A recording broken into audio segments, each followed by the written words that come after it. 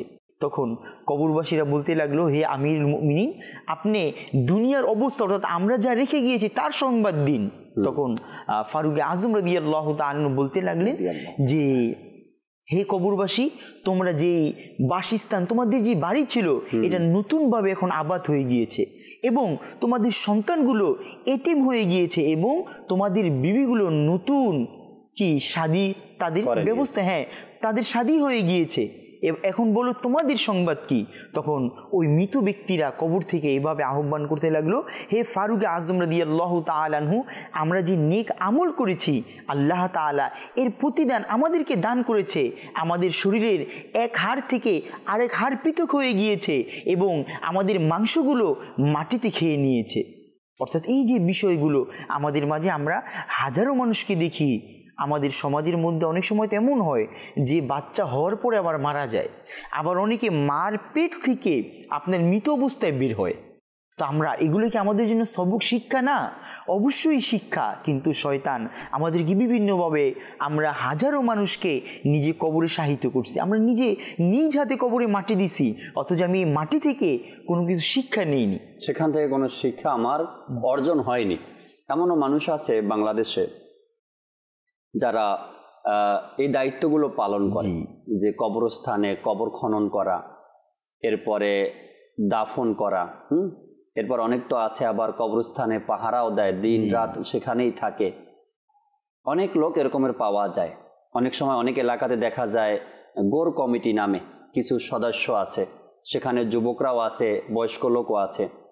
তো গোর কমিটি অর্থাৎ গোর কমিটি মানে কবরস্থানের দায়িত্ব তারা পালন করে।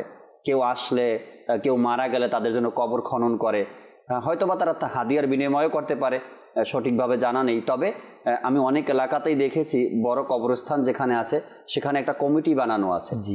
এদেরকে এরা ওই কবরস্থানে যাদেরকে দাফন করা হয় তাদের ব্যাপারে তারা কাজ করে। কেউ গোসল করায়, আবার কেউ কবর খনন করে, কেউ দাফন করে, এভাবে করে। তো এরকমের ব্যক্তি যারা আছে, যাদের সম্পর্কটাই কবরস্থানের সাথে, তারা তো প্রতিদিনই দেখে কে আসতেছে, কে মারা গেছে, কে কাকে দাফন করা হচ্ছে, কার আমল কেমন ছিল, কোন ব্যক্তি কেমন ছিল। আমি এক জায়গাতে গেলাম মিরাজ ভাই, তো সেখানে ওই এলাকাতে গেলাম মাদানী কাজের উদ্দেশ্যেই। কিছুদিন যাওয়া আসা করতে করতে এক জায়গাতে ওই কবরস্থানের কমিটি যারা আছে, অর্থাৎ গোর কমিটি, সেখানে তারা এই কবর খনন করে, লাশ দাফন করে, তাদের নিজের দায়িত্বে তারা ফ্রিতেই কাজ করে। এগুলো তো করা দরকার ফ্রিতেই, আর সেখান থেকে কিছু সবক অর্জন করাও আমাদের দরকার। যখন এই কাজটা টাকার বিনিময় হয়ে যায় দর্শক শ্রোতা, তখন সেখান থেকে সবক অর্জন হয় না, সেটা দায়িত্ব পালন হয় না, সেটা বিনিময় হয়ে গেছে। আর বিনিময় যেটা হয়ে যায় সেটার কাজও এমনই হয়, টাকার জন্য করছি, যতটুকু সম্ভব ততটুকু করছি, যা জানি তাই করছি, এর চাইতে বেশি জানারও প্রয়োজন মনে করে না, আর জানতে চেষ্টাও করে না, আর জানেও না, সঠিকটা বুঝেও না। যখন কোনো ব্যক্তি আল্লাহ তার রাসূলের জন্য কাউকে গোসল করাতে যাবে, কোনো লাশকে দাফন করাতে যাবে, তখন তার মনের মধ্যে এই ভয়টা কাজ করবে, একদিন আমাকেও কেউ না কেউ এভাবে গোসল করাবে। আমার হাত আছে, হাতের আগেও যেমন ছিল আমার হাত এখনও এমনই আছে, কিন্তু আমার হাতটা আমি ধরে যে সোজা করব সেই শক্তিটা আমার কাছে নেই।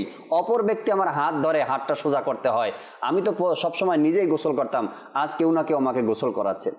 মিরাজ ভাই যেটা বললেন কি, গোসল যাকে করাচ্ছি সেই ব্যক্তি আহ্বান করছে আমাকে, সাবধান ভাই, আমাকে একটু আস্তে, একটু ছোলোভাবে, একটু নরমভাবে আমাকে ধরো, স্পর্শ করো, আমার পুরো শরীরটা বিষ, শরীরটা ব্যথা, আমি নড়তে চড়তে পারছি না, আমার কষ্ট হয়, তুমি আমার শরীরে হাত রাখলে আমার কষ্ট হয়, আমি ব্যথা পাই, একটু আস্তে, একটু ভালোভাবে। কিতাবের মধ্যে, হাদিসে মোবারকার মধ্যে এই বিষয়টা আসছে মিরাজ ভাই, যে যখন কোনো ব্যক্তি মারা যায় তখন তার শরীরটা এত ব্যথা থাকে আর এত নরম থাকে, মনে হয় আজই কোনো শিশু দুনিয়াতে ভূমিষ্ঠ অর্থাৎ জন্মগ্রহণ করেছে, এত নরম থাকে, আর তার শরীর অনেক ব্যথা থাকে। তো আমার শক্তি থাকা সত্ত্বেও বা আমার হাত থাকা সত্ত্বেও আমি শক্তি প্রয়োগ করতে পারছি না, নিজের কাজ নিজে করতে পারছি না। যখন ওই এলাকায় গেলাম, তো হঠাৎ করে ওই গোর কমিটি, কবরস্থানের কমিটি যারা, তাদের সাথে দেখা পরিচয় হলো। তো আমি তাদের দৃশ্যগুলো দেখলাম। যুবক বয়সের ছিল, 20 বছর, 30 বছর, 25 বছরের এরকমের, আবার বড়ও ছিল অনেকে। গোর কমিটি হওয়ার পরেও যারা মানুষকে শেষ কাজটা যেটা দায়িত্ব থাকে সেই দায়িত্বটা পালন করে, অথচ তাদের মুখে দাড়ি নেই, নামাজেও তাদেরকে দেখা যায় না, ভালো কাজের মধ্যেও তারা নেই। আমি দেখে তো অবাক হয়ে গেলাম যে সবসময় আমাদের সম্পর্কই কবরস্থানের সাথে। প্রতিদিন তারা যায়, কবরস্থান পরিষ্কার করে, গেট বন্ধ করে, কেউ কোনো লাশ আসলে তাদের দাফন করে, কবরস্থানের উপরে আবার বাউন্ডারি দেয়, এরপরে জালি লাগায়, যত কাজ থাকে। এই যে 5-7 জন লোক যারা আছে, তারা এই কাজের মধ্যেই নিযুক্ত। সারাটা দিন যদি আমি এই ঠিকানাটা, শেষ ঠিকানাটা, এটা নিয়েই আমার চিন্তা ভাবনা, এটা নিয়েই আমার দিন রাত অতিবাহিত হয়, সেখান থেকেই আমি শিক্ষা গ্রহণ করতে পারি। তো আমরা কতটুকু অবহেলার মধ্যে নিজেকে রেখেছি, কতটা গুরুত্বহীন অবস্থায় আমি দুনিয়াতে বসবাস করছি, নিজের ব্যাপারেই নিজের চিন্তা ভাবনা নেই একেবারে। তো আহ্বান যে রয়েছে, এই লাশ, এই মৃত্যু ব্যক্তি যে আমাদেরকে আহ্বান করছে, এখান থেকে আমাদের বোঝা উচিত, শেখা উচিত যে হ্যাঁ, এই নসিহতগুলো আমার জন্যই। আর এই ব্যক্তি চলে যাচ্ছে, সে আমাকে আরও কিছু আহ্বান নিয়ে আমরা কথা বলবো, কিছু উপদেশ নিয়ে আমরা আজকের অনুষ্ঠানে কথা বলার চেষ্টা করবো ইনশাআল্লাহ তাআলা। 2-1টা কল শুনি ফয়জুর রহমান ভাই, এরপরে নাচ শোনাবেন আমাদেরকে ইনশাআল্লাহ তাআলা। যে দর্শকের কল শুনিয়ে দিন। আমার নাম মোহাম্মদ ইদ্রিস, চট্টগ্রাম বিভাগ, কক্সবাজার জেলা। আমরা মাদানী চ্যানেল দেখতেছি, মাদানী চ্যানেল আমার থেকে বেশ ভালো লাগে, প্রতিদিন দেখি মাদানী চ্যানেলের বয়ান শুনতেছি, খুব সুন্দর, সেজন্য আমরা ধন্যবাদ জানাচ্ছি। মাশাআল্লাহ, খুব সুন্দর লাগে আপনার কাছে, আল্লাহ তাআলা বরকত দান করে। পরবর্তী কল দেন।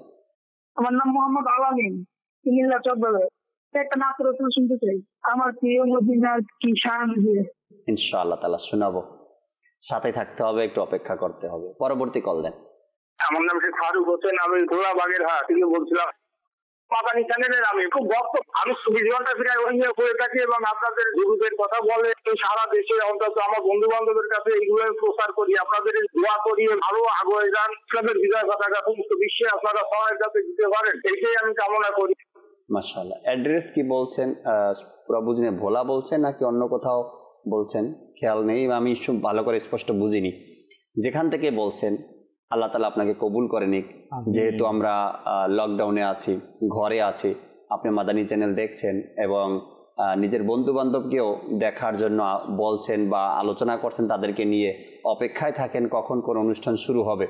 এটা ভালো কাজ, এটাই তো এক ভালো লক্ষণ আমার আর আপনার জন্য, যে ভালো কিছুর জন্য, দিনের জন্য, ইসলামের জন্য অপেক্ষা করছি, কখন এই কথাগুলো আবার শুনবো, কখন আমাকে নেকির দাওয়াত দেওয়া হবে, আরও কিছু ভালো কথা আমি জানতে চাই, শুনতে চাই।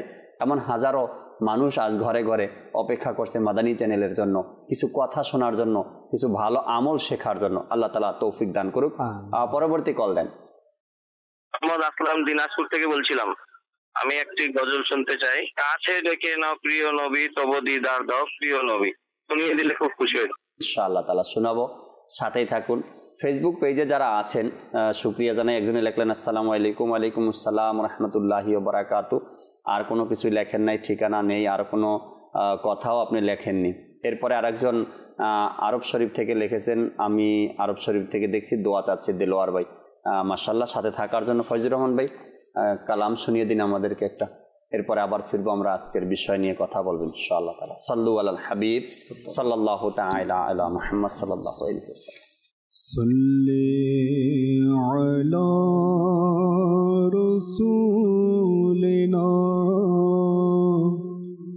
صلی علی محمد صلی علی شفیعنا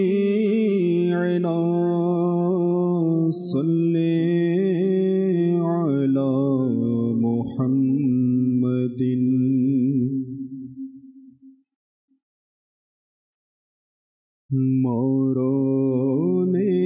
মরণের যন্ত্রণা কেমনে সইব ইয়া রাসূলুল্লাহ,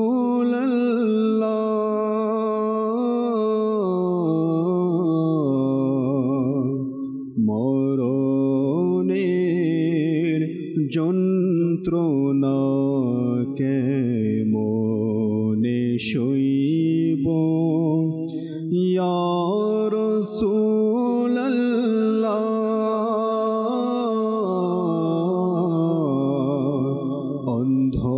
অন্ধকার কবরে কেমনে রইব ইয়া রাসূলুল্লাহ,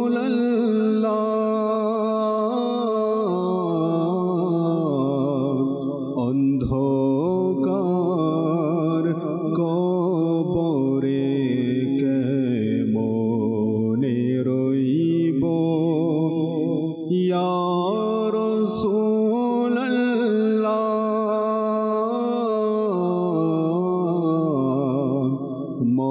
মরণের যন্ত্রণা কেমনে সইব ইয়া রাসূলুল্লাহ,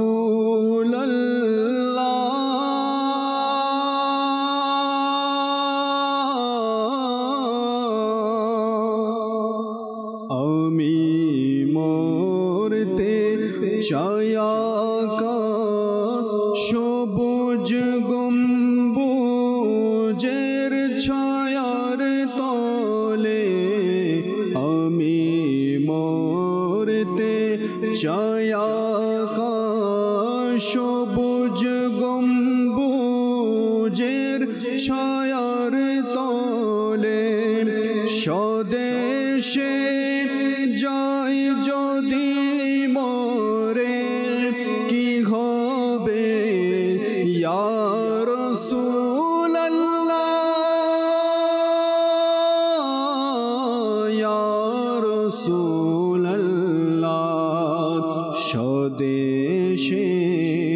যাই যদি মোরে কি হবে ইয়া রাসূলুল্লাহ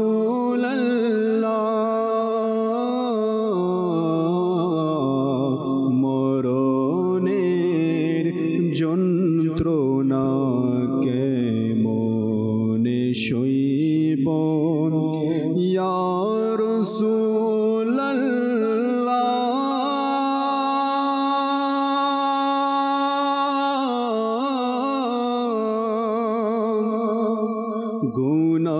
গুনাহের যায় না যে স্বভাব না মোর নফস হয় দমন গুনাহের যায় না যে স্বভাব না মোর নফস হয় দমন জানি নেক কখন হব আমি ইয়া রাসূলুল্লাহ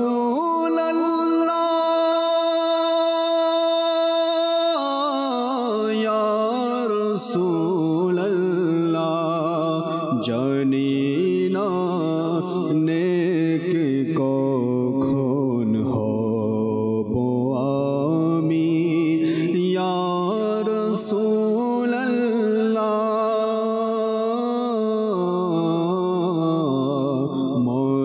মরণের যন্ত্রণা কেমনে সইব ইয়া রাসূলুল্লাহ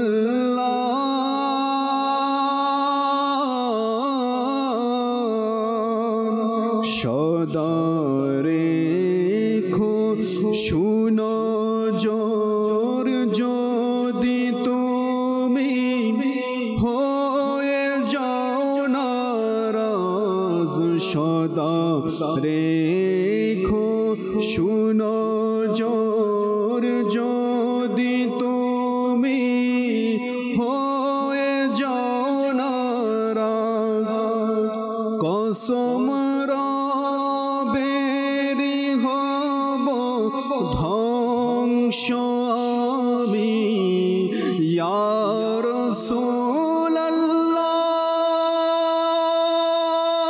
রাসূলুল্লাহ ইয়া রাসূলুল্লাহ কসম রবেরি হব ধ্বংস আমি ইয়া রাসূলুল্লাহ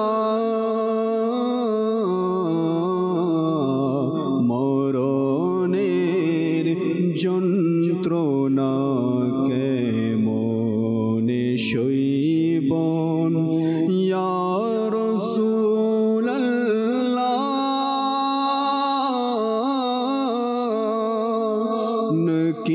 নকিরাই নশবে যখন নিতে পরীক্ষা আমার কবরে নকিরাই নশবে যখন নিতে পরীক্ষা আমার কবরে জবাব তাদেরকে যে দিব কেমনে ইয়া রাসূলুল্লাহ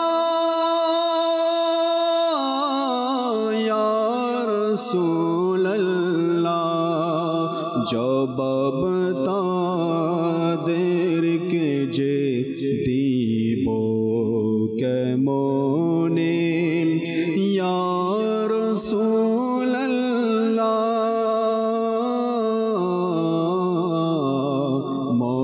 মরণের যন্ত্রণা কেমনে সইব ইয়া রাসূলুল্লাহ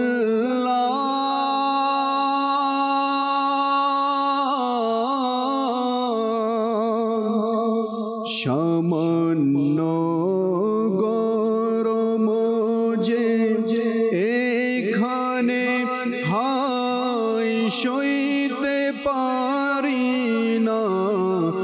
সামান্য গরম যে এখানে হায় সইতে পারি না, হাসরের গরম আমি কেমনে সইব ইয়া রাসূলুল্লাহ, ইয়া রাসূলুল্লাহ, হাসরের গরম আমি কেমনে সইব ইয়া রাসূলুল্লাহ,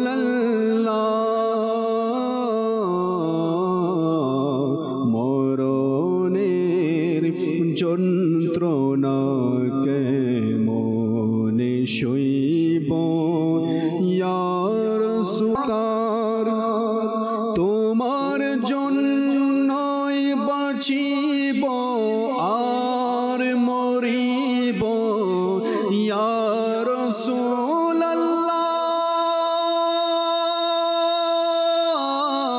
ইয়া রাসূলুল্লাহ, তোমার জন্যই বাঁচিব আর মরিব ইয়া রাসূলুল্লাহ,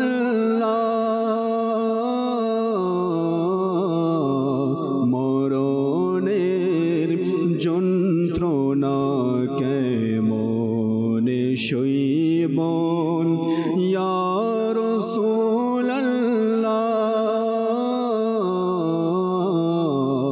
অন্ধকার কবরে কেমনে রইব ইয়া রাসূলুল্লাহ, মরণের যন্ত্রণা কেমনে সইব ইয়া রাসূলুল্লাহ।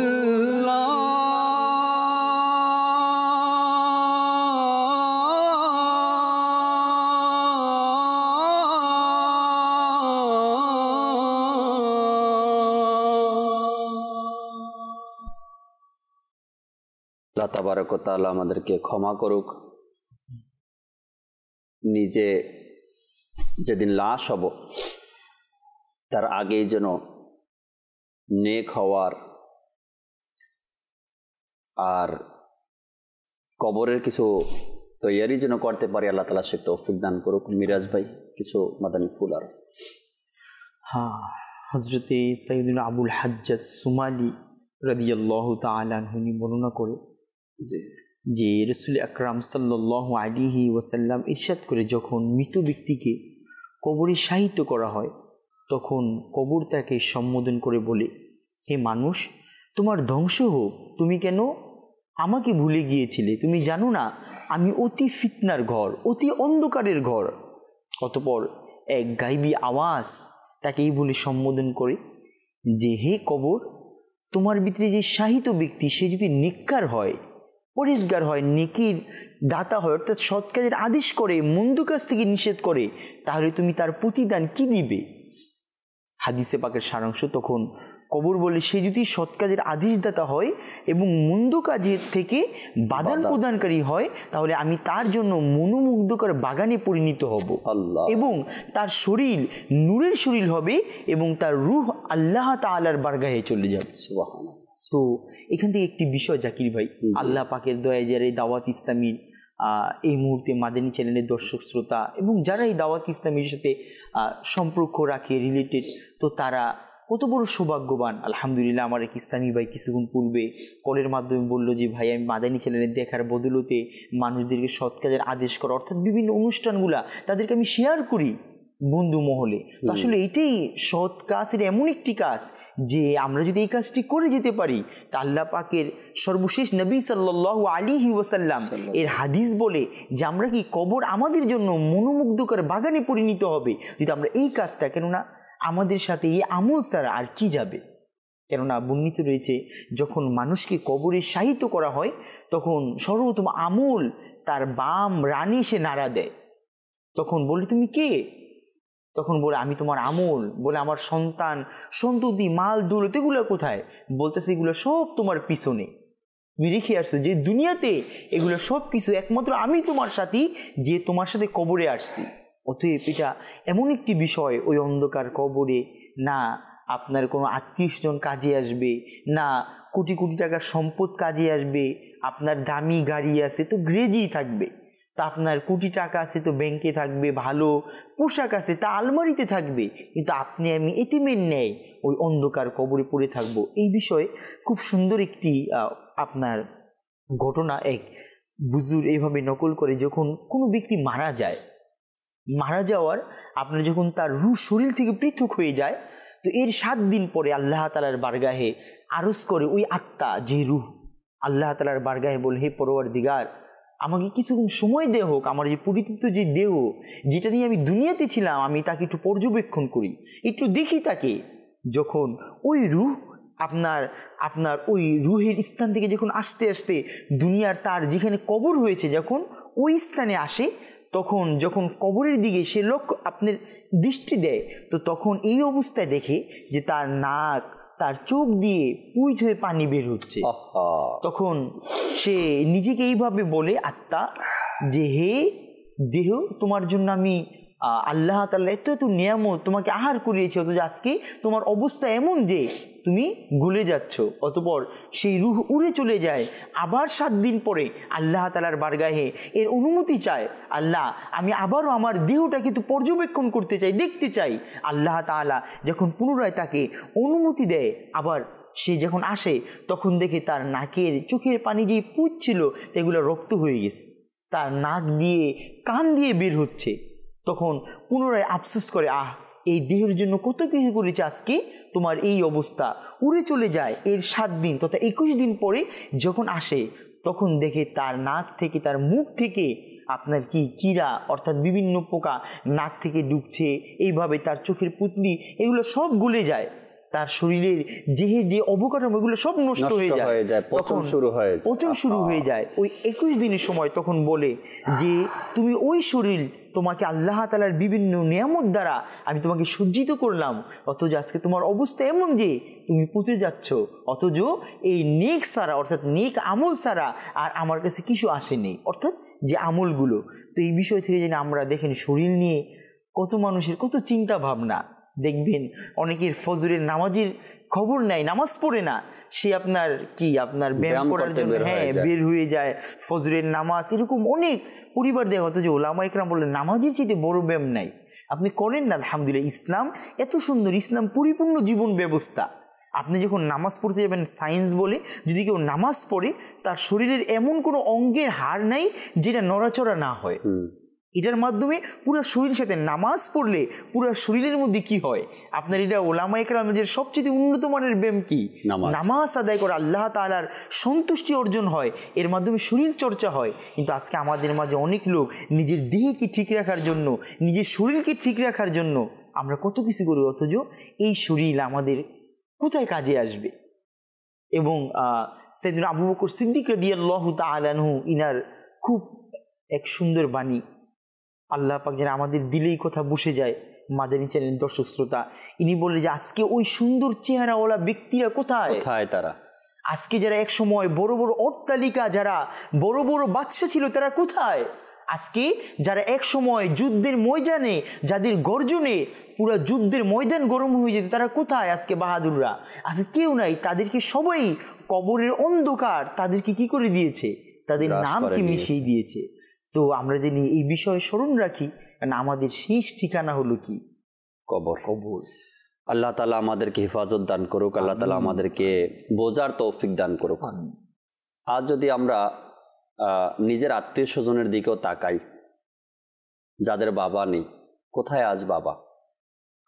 বাবা যাওয়ার সময় তো অনেক কথা শুনিয়েছে আমাদেরকে, কিন্তু বোঝার মতো সন্তান কয়জন আর আছে? বাবা যেদিন চলে যায়, কত নসিহত জানি ইশারাতে বাবা করেছেন। বাবার যেদিন শেষ দিন ছিল, জানি না বাবা কত কিছু বোঝানোর চেষ্টা করেছেন সন্তানকে, কিন্তু সেই এমন সন্তানও বা কয়জন হতে পেরেছি কি বাবার শেষ মুহূর্তের কিছু কথা যেন বুঝতে পারি, ইশারাগুলো বুঝতে পারি না, এমনও হতে পারিনি। হয়তো বাবা অনেক কিছু বুঝিয়েছেন যে আমি হালাল হারামের তোয়াক্কা করতাম না, তোমাদের জন্য উপার্জন করেছি, বাড়ি গাড়ি রেখে গেলাম, তোমরা এমনটা করিও না। তোমরা নিজেদের কবরের প্রতি মনোযোগ দিও, যাতে করে তোমরা কবরে কিছু নিয়ে আসতে পারো। আমার মতো হারাম উপার্জন দুনিয়ায় রেখে তোমরা কবরে এসো না।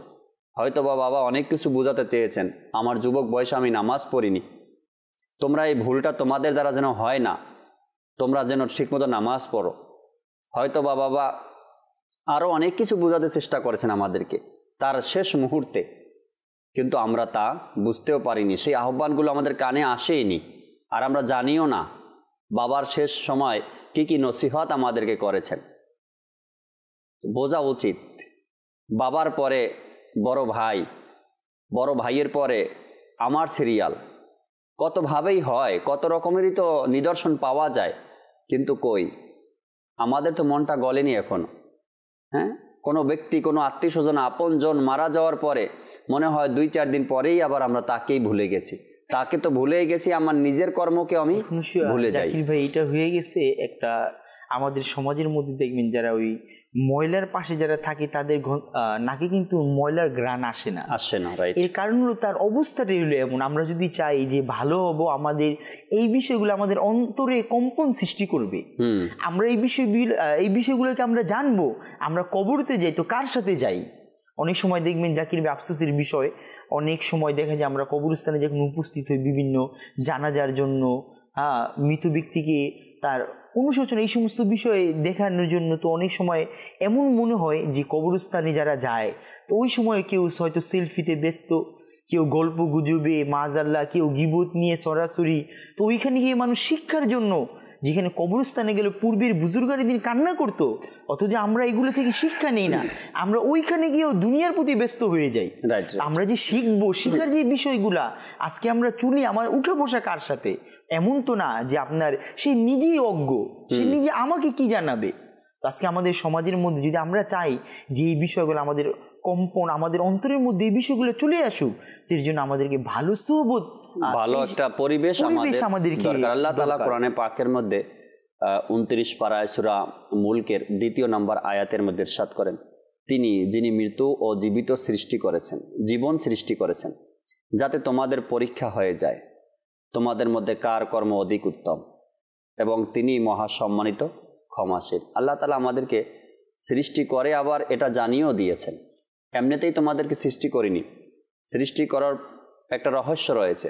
তোমাদেরকে আমি জীবনও দিয়েছি, আবার তোমাদেরকে আমি মৃত্যু দান করব। এই জন্য কার আমল বেশি উত্তম, আল্লাহ তাআলা মহান এবং ক্ষমাশীল। সূরা মুলকের এই 2 নম্বর আয়াত দ্বারা জানি না কত মানুষের সংশোধন হয়েছে, জানি না কত গুনাহগার নেককার হয়ে গিয়েছে, কত মানুষ নিজের কবরকে আলোকিত বানাতে পেরেছে সূরা মুলকের 2 নম্বর আয়াত দিয়ে। যখনই শুনেছে কান্না করেছে, যখনই শুনেছে নিজেকে সংশোধন করার চেষ্টা করেছে, আর এর মাধ্যমেই হেদায়েতের পথ পেয়ে গেছে, জান্নাতের পথ তিনি পেয়ে গেছে। আমরাও তো শুনি, কিন্তু আমাদের কোনো পরিবর্তন হয় না। তার কারণ আমরা মোহাব্বতে আর কোরআনের ভাষাটা বোঝার চেষ্টা করি না। আমরা কিছু দর্শকের কলের দিকে যাই, এরপরে কালামও শুনবো ইনশাআল্লাহ তাআলা, আর শেষ কিছু আলোচনাও করার চেষ্টা করবো ইনশাআল্লাহ তাআলা। জি, কল শুনিয়ে দিন দর্শকের। মোহাম্মদ ইজাজুল ইসলাম, নেত্রকোনা। আপনাদের অনুষ্ঠান আমরা দেখি, খুব ভালো অনুষ্ঠান, প্রতিদিনই দেখি। আপনার অনেক ভালো চ্যানেল, মাদানী চ্যানেল, আমার পরিবারের সবাই দেখে, আশেপাশে আমাদের প্রতিবেশীরাও, তাদেরকেও আমরা বলি দেখার জন্য। এই অনুষ্ঠানগুলো এখন আমরা দেখি, আমরা অনেক গুমরাহির থেকে বাঁচতে থাকতে চেষ্টা করতেছি। আমাদের জন্য দোয়া করবেন, আমরা যেন সবসময় মাদানী চ্যানেল দেখতে এবং যে হেদায়েত হইতে পারি। আল্লাহ তাআলা তৌফিক দান করুক আপনাকে, আমাকে, আমরা সবাই যেন মাদানী চ্যানেল দেখে কিছু শিখতে পারি, কিছু বুঝতে পারি। আল্লাহ তৌফিক দান করুক। জি, পরবর্তী কল। আমার নাম মোহাম্মদ শাহিন আখতারি, ইরান থেকে। আমি রহমতুল্লাহ বাবাতে একটি বাপের মানকাবাত শুনতে চাই। বাগদাদের মুসাফির আমার শুনে দিলে খুশি হবে ইনশাআল্লাহ তাআলা। মানকাবাত শুনতে চেয়েছেন, শোনাবো। পরবর্তী কল। আমার নাম আবুল সালাম আজাদ, নোয়াখালী সেনবাগ থানা কানকিরাট থেকে। আমি মাদানী চ্যানেল দেখি সব সময়, আমার কাছে যথেষ্ট ভালো লাগে। আল্লাহ পাক আপনাদেরকে ইমানি তৌফিক দান করো, যাতে সারা জীবন এটা চলে। আমার জন্য দোয়া করবেন। আমি অসুস্থ আজকে 60 বছর। আল্লাহ তাআলা আসানি দান করুক। আপনি অনেক দূর থেকে, নোয়াখালী থেকে আমাদেরকে কল করেছেন, অনুষ্ঠান দেখছেন। আল্লাহ তাআলা ভালো রাখুক, আপনাকে মনের আশা পূরণ করুক। জি, পরবর্তী কল। আমার নাম শিয়ার আলী, সিংহাবাড়ি জেলা। আমি কলেজে একটি নাচ করতে চাই। স্কুল থেকে আমি মদিনা আনার। জি জি, ইনশাআল্লাহ তাআলা। ফজলুর রহমান ভাইয়ের কাছে আসবো আমরা।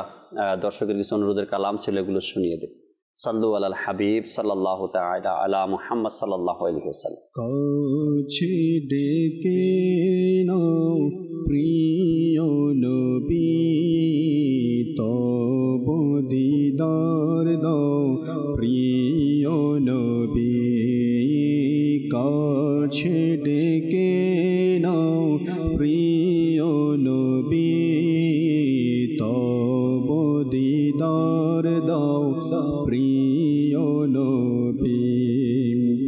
তব দিদারে ঈদ আমার আকা, তব দিদারে ঈদ আমার, তব দিদার দাও প্রিয় নবী, তব দিদার দাও প্রিয় নবী।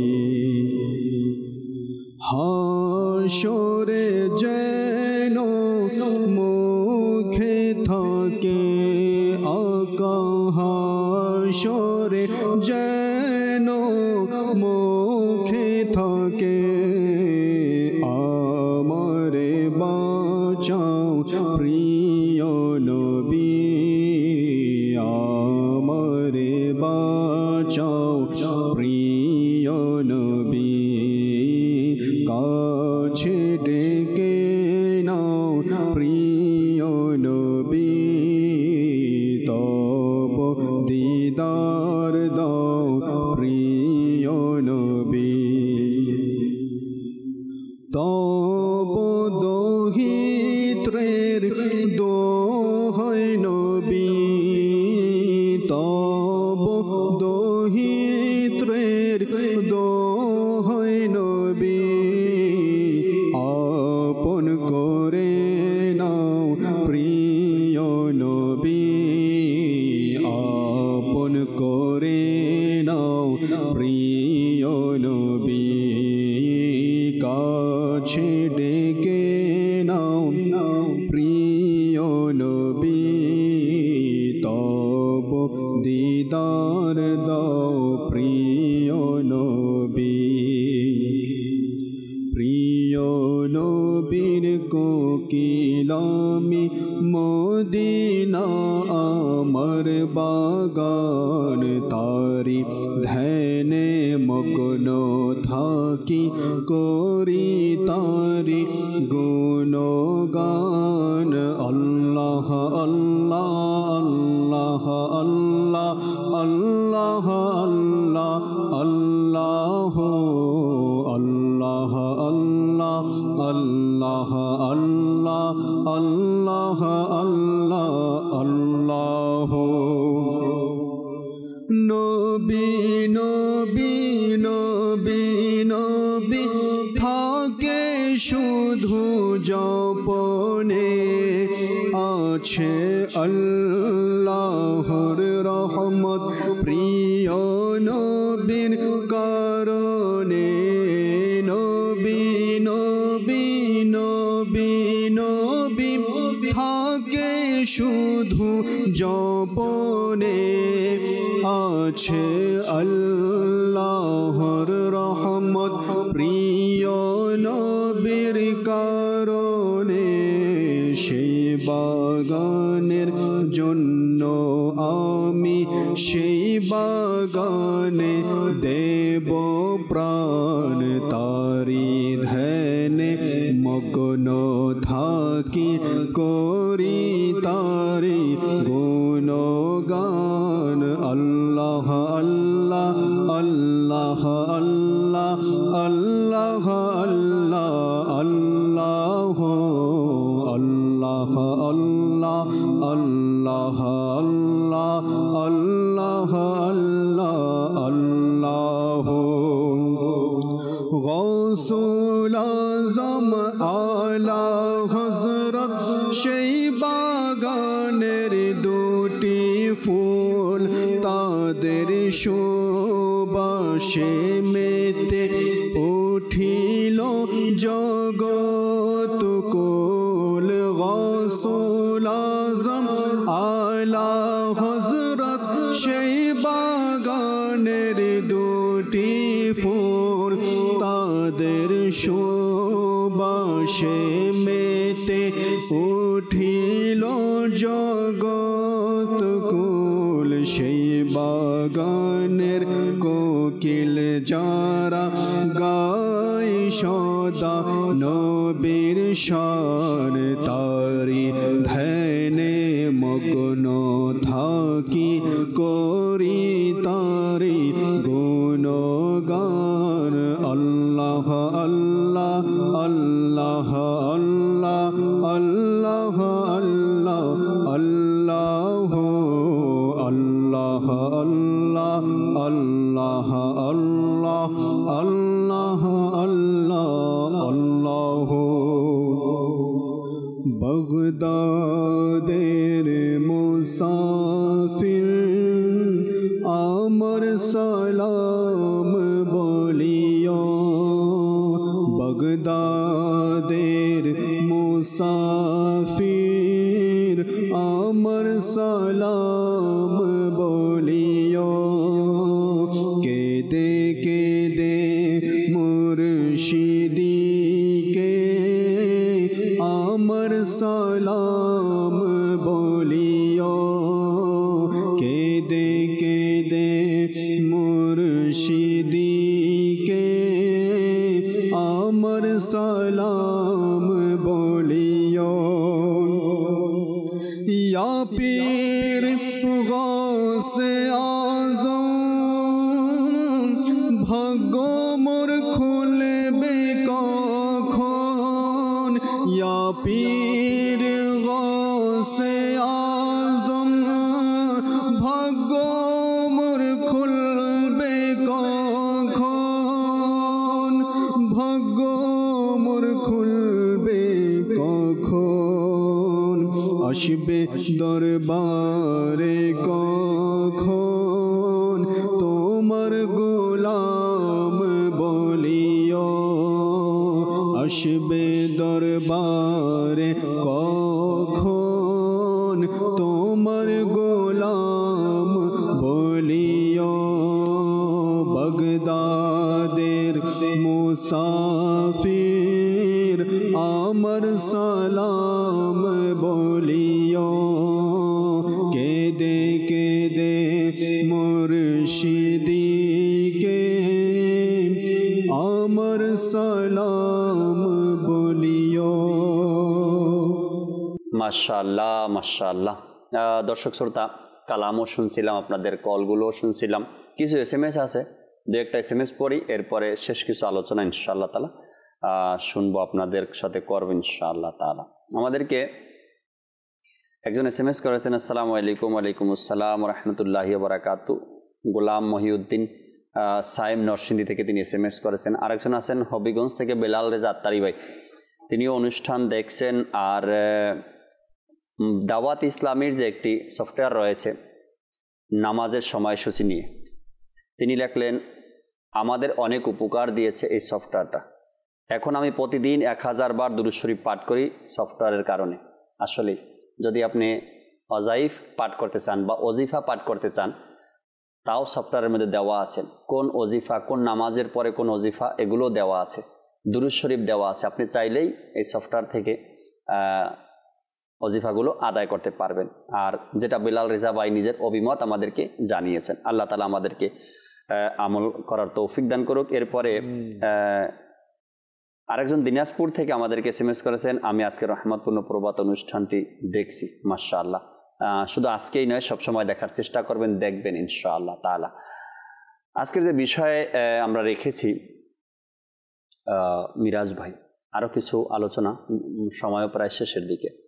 ফারুক আজম রাদিয়াল্লাহু তাআলা আনহু এবং সাহাবা একরাম যারাই সাহাবা একরাম ছিলেন, তাদের সবারই অন্তরে এ বিষয়টা একদম কায়েম করে তারা নিয়েছিল কি কবর, হাসর এটা ছাড়া এই আমাদের ঘাঁটি, এগুলোই আমাদের সামনের পরীক্ষা, এগুলো থেকে আমাদেরকে পাশ করতে হবে।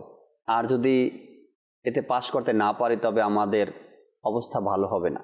তারা জান্নাতি সাহাবী হওয়ার পরেও, জান্নাতের সুসংবাদ পাওয়ার পরেও কবরকে কতটা ভয় পেত, হ্যাঁ, পুলসিরাতকে কতটা ভয় পেত, মিজানকে কতটা ভয় পেত।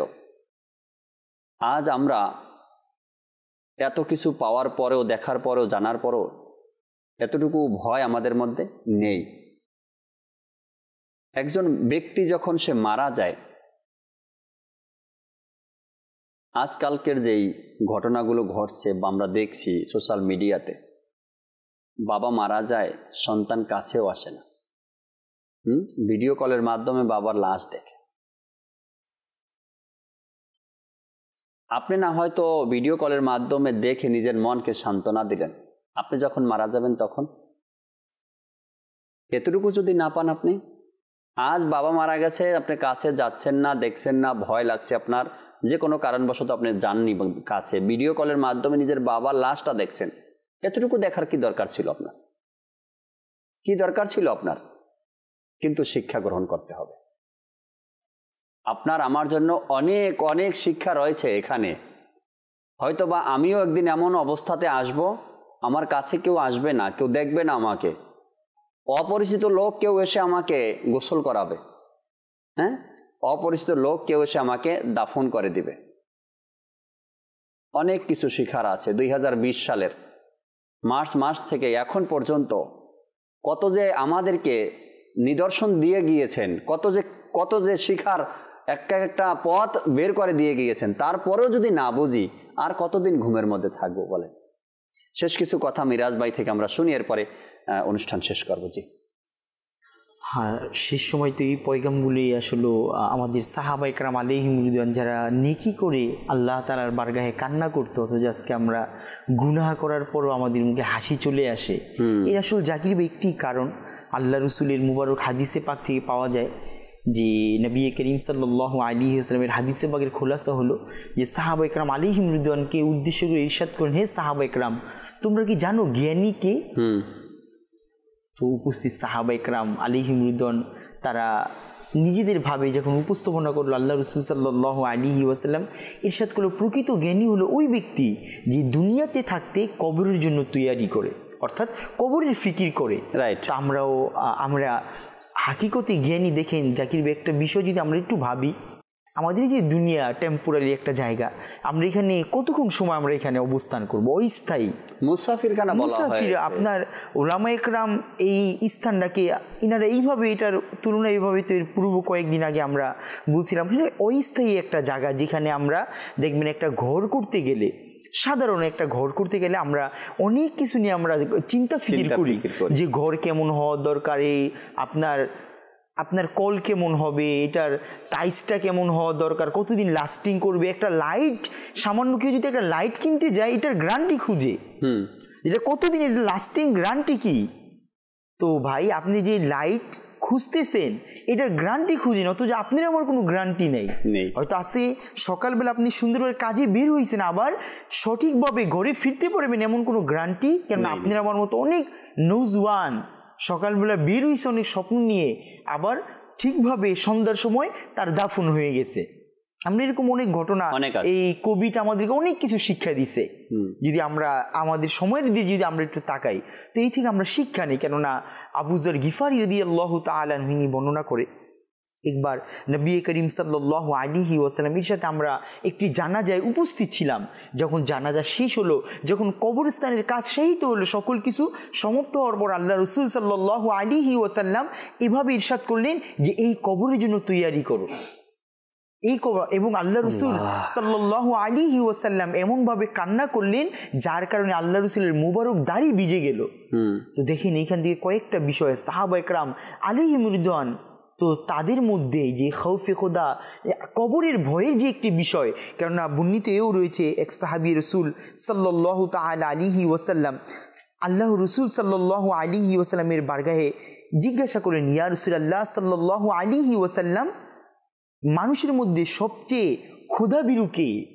তখন নবী করিম সাল্লাল্লাহু আলাইহি ওয়াসাল্লাম ইরশাদ করলেন যে ওই ব্যক্তি যে কবরের আযাব এই কথাকে বেশি পরিমাণে তার অর্থাৎ দিনে অধিক পরিমাণে স্মরণ করে এবং সে কবরের আযাবের কথাকে ভুলে না এবং দুনিয়ার সাজসজ্জাকে কি করে, হাদিসে পাকের খোলাসা। তো এই যে এই বিষয়গুলা যার মধ্যে কবরের ভয় থাকবে সে চাইলে দুনিয়াতে যেমন খুশি তেমন চলতে পারে না, কেননা মুসলমানদের জন্য একটা বাউন্ডারি আছে। আর ইসলাম মানেই তো এই কথা বলে যে আত্মসমর্থনকারী। আমরা যখন কেউ ইসলামের মধ্যে দাখিল হয়ে যায় তখন সে চাইলেই ডানে বামে চলতে পারে না, চাইলেই তার ইচ্ছা মতো চলতে পারে না, সীমাবদ্ধতা রয়েছে। গুণটি তার জন্য ইসলাম এতটুকুর মধ্যে, যদি এর বাইরে কেউ চলে যায় তাহলে সে কি ক্ষতির মধ্যে পড়ে যাবে। Right right right. তো ইসলাম আমাদেরকে যা শিক্ষা দেয় আর যা দিক নির্দেশনা দেয় সেটা আমাদের দুনিয়াতেও মঙ্গল, আখিরাতেও মঙ্গল। এটা যেন আমরা না ভাবি কি আমি সীমাবদ্ধতার মধ্যে কেন থাকবো। হ্যাঁ, যদি আপনি আপনার মঙ্গল চান, ভালো চান দুনিয়া এবং আখিরাতে, তবে ইসলামের যে বিধিবিধান রয়েছে, ইসলামের যে হুকুম হাকাম রয়েছে, ইসলাম যতটুকু বলেছে, যতটুকু সীমাবদ্ধতা দিয়েছে তার মধ্যেই আপনাকে আমাকে থাকতে হবে। এর বাহিরে আমাকে যাওয়া যাবে না। নিজের ইচ্ছায় কিছু হবে না, এখানে ইসলাম যা বলে তাই আমাকে মেনে নিতে হবে। কেননা অনেক সময় দেখবেন আজকে আমাদের দুনিয়াবি যে রুলস, আমরা যাদেরকে আইডল মনে করি, যাদেরকে জ্ঞানী মনে করি, বিভিন্ন আপনার সায়েন্স বিষয় বিজ্ঞানিক যারা আছে, আমরা তাদের যদি কোনো একটা কথা বা এই সমস্ত বিষয় যদি আমরা জানতে পারি, আমাদের কিন্তু ওইটার ভিতরে একটা আগ্রহ হয় যে এত বড় একজন জ্ঞানী। অথচ আল্লাহ রসুল অর্থাৎ রসুল করিম সাল্লাল্লাহু আলাইহি ওয়াসাল্লাম যে আমাদের দিক নির্দেশনা যেই দিয়েছে এটার উপরে আর কোনো কি নাই।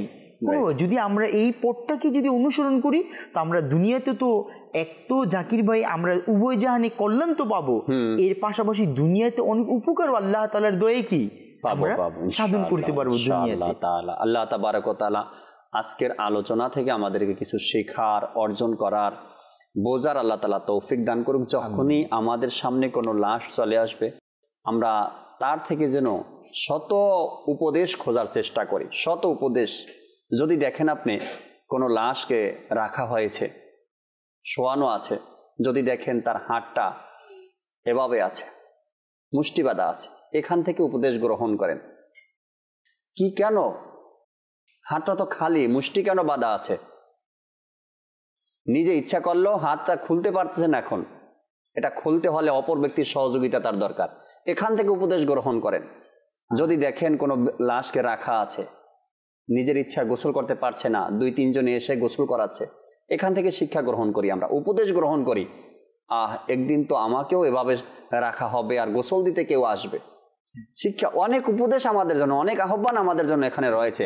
প্রতিটা কদমে কদমে আমরা উপদেশ গ্রহণ করতে পারি চাইলে। শেষ একটি বিষয় আসলে যেটা আরজ করার, যে বাদশাহ হারুনুর রশিদ, এই ব্যাপারে আসলে দুনিয়াবাসী সবাই জানি, যখন তিনি রহমতুল্লাহি তাআলা আলাইহি দুনিয়া থেকে পর্দা করলেন তখন ইনার একটি আপনার ওসিয়ত ছিল যে আমি মারা যাওয়ার পর যিনি খাট থেকে আমার 2টা হাতকে বের করে দেওয়া হয়। তো উপস্থিত লোকেরা সবাই অবাক হয়ে গেল, এই কথা কেন? তো ইনি এটাই বুঝাইলো যে ইনার মতো একজন এত বড় বাদশাহ হারুনুর রশিদ যখন দুনিয়া থেকে চলে যায় তখন খালি হাতে যায়। আসলে কে কি নিয়ে যাবে? তো দুনিয়াতে আমরা দেখছি বড় বড় গায়ক, নায়ক, অনেক বড় বড় সম্পদশালী, আজকে তারা কোথায়? ওই 3 টুকরো কাপড় নিয়ে তারা কি কবরে শুয়ে গেছে। ওই একই ঠিকানা সবার জন্য একই ঠিকানা, বিত্তবান হন আর গরীব হন, হ্যাঁ ধনী হন না, আপনাকে টাইস করা কবরে শোয়ানো হবে এমন তো কোনো বিধান নাই, আপনাকে ওইখানেই যেতে হবে। তো আমরা এই বিষয়গুলো, কেন আল্লাহ রসুল সাল্লাল্লাহু আলাইহি ওয়াসাল্লামের মুবারক জাহিরি হায়াতের শেষ দিকে যদি আমরা একটু দেখি, যখন আল্লাহ রসুল পর্দা করে দুনিয়া থেকে, তো আল্লাহ রসুলের জবান মুবারকে যেই বিষয়টা আমরা যে শুনলাম, যে যখন বাবা একজন সন্তানকে সে সময় কি বলতে চায়, আর আমাদের রুহানি পিতা আমাদের জন্য কি রেখে গেছে, যে একটা বিষয় যে সালাত, যে এই বিষয়টা এমন একটি বিষয় যেটা আপনার আমার সাথে কবরে যাবে। Right right. নবী পাক সাল্লাল্লাহু আলাইহি সাল্লাম শেষ বিদায়ের সময়ও নামাজের প্রতি গুরুত্ব দিতে বলেছেন, উম্মতকে জামাতের সাথে নামাজ আদায় করতে ইরশাদ করেছেন। আল্লাহ তাআলা আমাদেরকে বোঝার, আমল করার তৌফিক দান করুক। আল্লাহ তাআলা আমাদের সবাইকে নেক বানিয়ে দিক। আগামী পর্বে আবার উপস্থিত হব নতুন একটি বিষয় নিয়ে ইনশাআল্লাহ। আসুন আমরা যেখানে আছি দাঁড়িয়ে সালাতু সালাম পাঠ করি। তোমায় লাখো সালাম আকা, তোমায় লাখো সালাম, তোমায় লাখো সালাম আকা, তোমায় লাখো সালাম। প্রিয় নবী সম্মানিত, সর্বগুণে গুণান্বিত, প্রিয় নবী সম্মানিত, সর্বগুণে গুণান্বিত, সম্মানিত গুণান্বিত,